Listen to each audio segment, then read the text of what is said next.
नमस्कार, प्रणाम। हमारे YouTube चैनल में स्वागत है। मैं एक देवी गीत सुनाने का प्रयास कर रही हूँ। अच्छा लगे तो लाइक करें, सब्सक्राइब करें, कमेंट करें, अपने दोस्तों के साथ शेयर। निमिया के डाढ़ी मैया लगलो झूलू हवा के झूमे झूमे।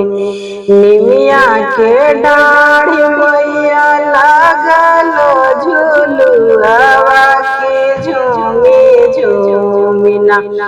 झूलवा झूलत मैया के लगल पिया सवा की चाली भेल।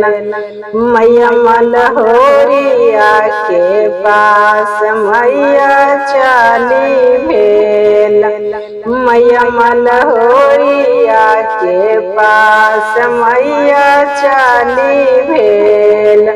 सुतल बाड़ू जागल बाड़ू मालिन के बेटिया की चुलू एक। मालिन के पानिया पिलाई की चुलू एक।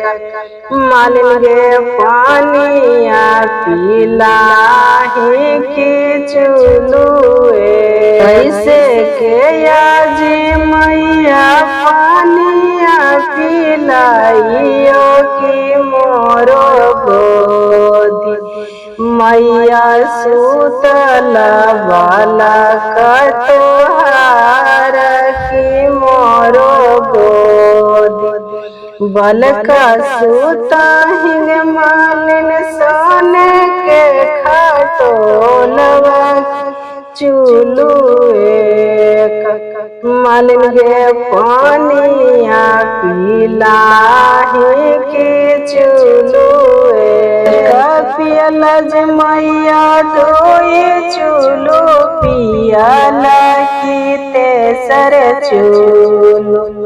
मैया देहु आशीर्वादवा की तीसर चुलू। जैसे मैं आगे माल हमारा जोड़ैला